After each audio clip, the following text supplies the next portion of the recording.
Oke guys, welcome back to my video channel Guru Inggris. Oke, hari ini kita akan belajar sebuah materi yaitu giving suggestion. Oke, ada yang tahu nggak artinya apa?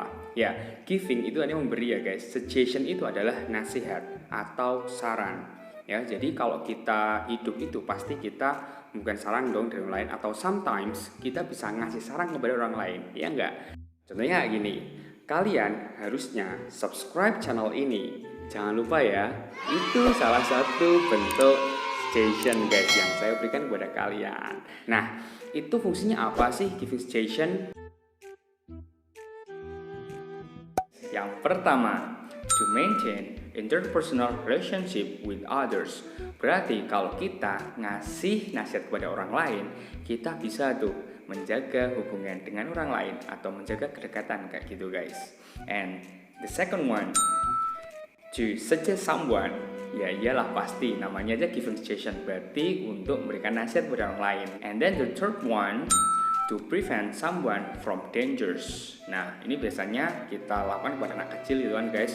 Oke dek, jangan main-main di jalan, for example kayak gitu. Kan bisa mencegah hal yang berbahaya, ya enggak? Yang terakhir nih, to encourage someone. Jadi giving suggestion itu juga bisa menyemangati orang gitu guys, mendorong orang biar mereka lebih semangat atau mereka bisa melakukan yang terbaik dari apa yang harusnya mereka lakukan.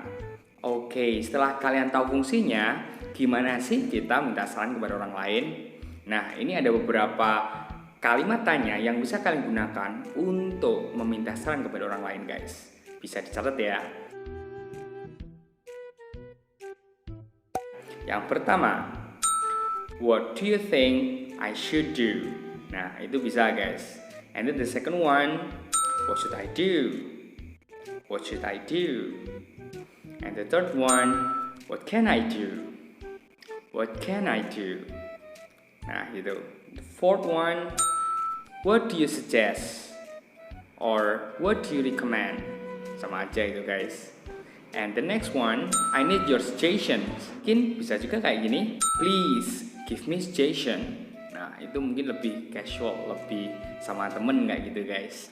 Oke, itu cara kalau kita ingin nanya atau minta ngasih kepada orang lain. Nah, sekarang gimana nih? Ini masuk ke intinya ya guys. Cara memberi nasihat kepada orang lain. Oke, sekarang kita udah sampai di inti dari video ini guys. How to give suggestion to others, atau bagaimana cara memberi nasihat kepada orang lain. Saya akan beri kalian 6 cara bagaimana memberi nasihat kepada orang lain. Oke ya, langsung aja. Number 1, kita bisa menggunakan kata let's. Let's. Di sini kita nggak cuma ngasih nasihat, tapi kita juga ikut guys. For example, let's find some food. Nah, itu berarti kita ngasih nasihat, ayo kita nyari makan kayak gitu guys. And number 2, kalian bisa menggunakan pertanyaan guys. For example, why don't you? Nah, gitu. Why don't you ini harus diikuti dengan verb 1 ya guys. Why don't you study English? Nah, kayak gitu. Kemudian ada juga bisa menggunakan what about? What about itu diikuti dengan verb ing guys. What about studying English? Nah, atau bisa juga menggunakan kata how about. Ini juga sama ya, yang ada about-nya itu harus pakai verb ing gitu guys. Oke, yang berikutnya adalah cara yang ketiga. Kalian bisa menggunakan I suggest that atau I suggest. Kalau I suggest that berarti diikuti klausa yang lain ya guys, ada subjeknya sama kata kerjanya lagi kayak gitu. I suggest that you take an English course. Kayak gitu contohnya. Kalau suggest aja tanpa that itu biasanya diikuti verb ing. For example, he suggested going for a walk together. He suggested going for a walk together. Atau bisa menggunakan langsung noun phrase guys. Berarti kata benda ya.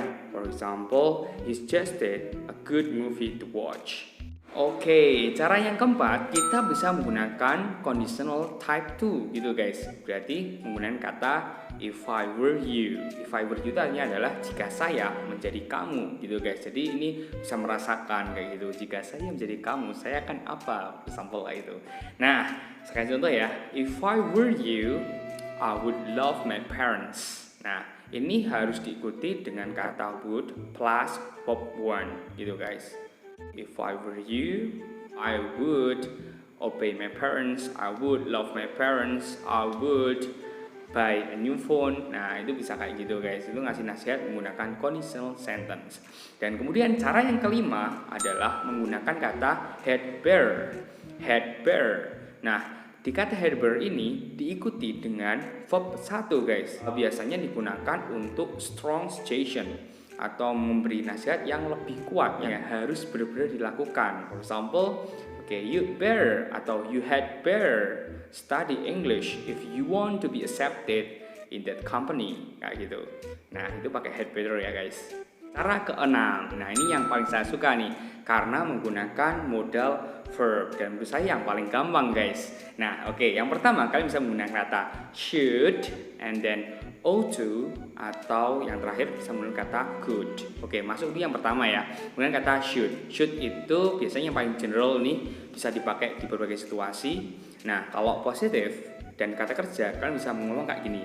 Subject should plus verb one guys. Rumusnya kayak gitu. Subject should plus verb one. For example, you should forget her karena dia nggak cinta sama kamu. Kayak gitu guys. Tapi kalau bukan kata kerja, nah ini should-nya ini harus tambahin kata be guys. For example, you should be on time. You should be on time. Kamu harus tepat waktu gitu. Kalau negatif, kalian bisa menggunakan kata shouldn't. Shouldn't. Kalau kata kerja berarti verb 1 gitu aja langsung.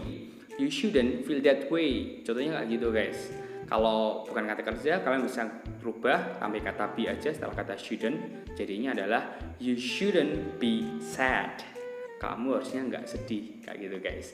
Dan kemudian yang berikutnya kalian bisa menggunakan kata ought to. Ought to itu sebenarnya jarang digunain guys. Itu hanya bisa digunakan di situasi formal gitu. Kalau nggak di perkantoran. Tapi itu juga jarang digunain sih. Kalau saya lebih prefer pakai should aja, tapi nggak apa-apa, kalian perlu tahu ini gitu. Kalau ought to itu juga sama, kalau kata kerja langsung aja verb 1, kalau bukan kata kerja ditambahi dengan kata be.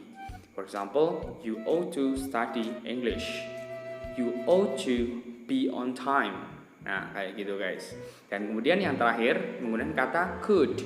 Could ini berarti kita ngasih rekomendasi yang tidak begitu kuat, tidak seperti kata should dan ought to. For example, you could take an online course.